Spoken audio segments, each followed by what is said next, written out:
নমস্কার। আপনাদের সামনে আজকে আপনাদের বন্ধু জয়তী দেবাদিদেব মহাদেবের মন্দির থেকে, আদ্যাশক্তিপীঠ থেকে বেশ কয়েকদিন পরে আপনাদের সামনে এসে উপস্থিত হয়েছি আবার কিছু জিনিস আপনাদের সঙ্গে শেয়ার করব বলে। এখন তো শ্রাবণ মাস চলছে, সবাই আপনারা শিব পুজোতে মগ্ন আছেন। আমরা সবাই দূর দূরান্তর থেকে লোক আসছে শিবের মাথায় জল ঢালবার জন্যে। তো এরকম অনাদিকাল থেকেই কিন্তু মহাদেবের পুজো হয়ে আসছে। এবার এই অনাদিকালেতে আমরা দেখতে পাই যে বিভিন্ন দিকের মানুষরা মহাদেবের পুজো করেন। সেটা শতগুণসম্পন্ন লোকেরা যেমন করেন, যেমন সাধুরা, সন্ন্যাসীরা, মুনিরা, ঋষিরা যেমন করেন, তেমনি পিশাচ, যক্ষ, অপ্সরা, রাক্ষস, কীট পতঙ্গ প্রত্যেকে মহাদেবের পুজো করেন। আমাদের সামাজিক ক্ষেত্রে আমরা ভেবে নিই যে শতগুণসম্পন্ন মানুষরা জেনারেলি পুজো করে। তার মধ্যে রয়েছেন সাধু, সন্ন্যাসী, মুনি এবং ঋষি। তো আমরা কি এটার ডিফারেন্সিয়েশন করতে পারি? করতে তো হবে, জানতে হবে একটু। সেটা হলো সাধুকে, সন্ন্যাসীকে, এবার ঋষিকে আর মুনিকে। এদের কিন্তু বিভিন্ন কাজ আলাদা। সাধু কথাটার অর্থ হলো যা সৎ এবং যা শুদ্ধ। অতীতে শত গুণসম্পন্ন লোক সব থেকে বেশি ছিল। তারা জেনারেলি শতগুণসম্পন্ন জীবনও কাটাতো। তারা সৎ ছিল, তারা নিজেদের চিন্তাধারা আশেপাশের লোকের কাছে দিত, যাতে তারাও সৎ হতে পারে। এই ক্যাটাগরির যারা উপাসনা করতেন তাদেরকে আমরা বলি সাধু। এবার এই সাধু কিন্তু যে কেউ হতে পারেন, এরকম নয় কি যে তাকে উপাসনার মধ্যেই থাকতে হবে, স্পিরিচুয়াল লাইফেই থাকতে হবে। গৃহস্থ অবস্থাতেও কোনো মানুষ কিন্তু প্রকৃত সাধু থাকতে পারেন। তার চিন্তা, তার ভাবনা, তার সমাজ সম্পর্কে ধারণা এবং সামাজিক বিভিন্ন জায়গাতে তার নিজের ইনভলভমেন্ট, সেই মানুষ কিন্তু সাধু হতে পারেন। নেক্সট আসছি সন্ন্যাসী। সন্ন্যাসী তিনি কিন্তু নিজের শ্রাদ্ধ নিজে করে তারপরে সন্ন্যাস দীক্ষা নেন।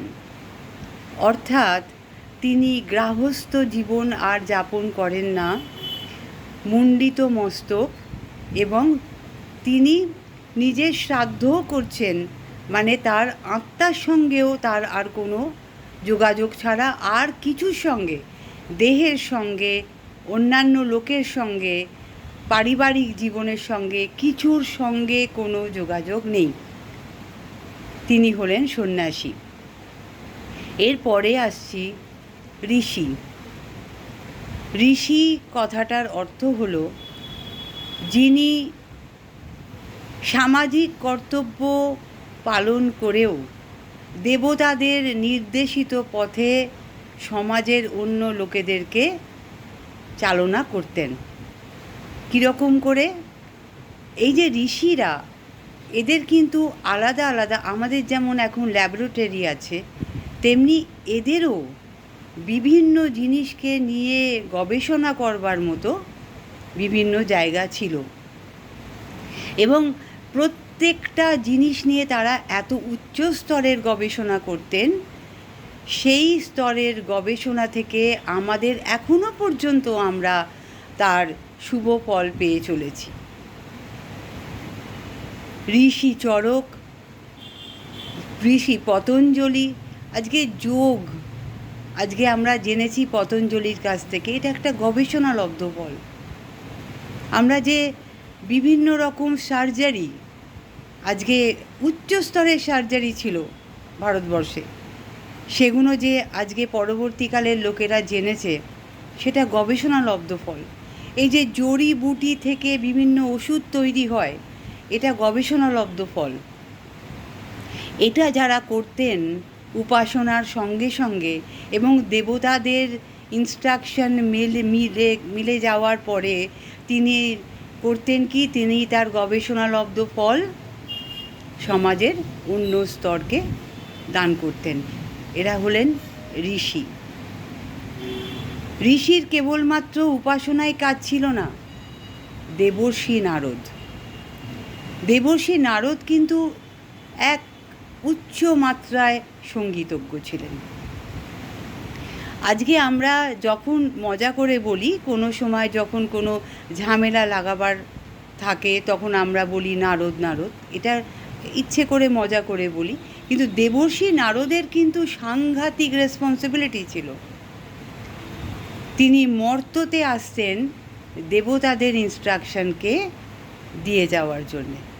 দুটো স্তরেই, তিনটে স্তরেই ওনার অবাধ যাতায়াত ছিল। সেই জন্যে তিনি ছিলেন দেবর্ষি, দেব ঋষি। এরপরে আসছি মুনির কথায়। মুনি মানে মৌন থেকে এসছে মুনি। যারা উচ্চকোটির সাধক, যারা মৌন থেকে এক উচ্চ পর্যায়ের যোগ এবং ধ্যান এবং জপের মাধ্যমে ইউনিভার্স, সুপ্রিম পাওয়ারের সঙ্গে কনস্ট্যান্ট কানেক্টিভিটিতে রয়েছেন এবং বছরের পর বছর রয়েছেন। তাদের না আছে কোনো মৃত্যু, আমরা তাকে দেখতে পাচ্ছি না, কিন্তু তারা বেঁচে আছেন এবং তারা ওই যোগের মধ্যে রয়েছেন। এই উচ্চকোটির সাধকরা হলেন মুনি। তাহলে আমরা চারটে স্তরকে জেনে নিলাম। যাই হোক আর তাই হোক, শ্রাবণ মাসে সাধু, সন্ন্যাসী, ঋষি, মুনিরা যেমন পুজো করে চলেছেন, আমরাও কিন্তু পুজো করে চলেছি। এবং আপনাদের সবাইয়ের জন্যে আমি ভগবানের কাছে প্রার্থনা করি আপনারা সকলে খুব ভালো থাকুন। অনেক অনেক ধন্যবাদ।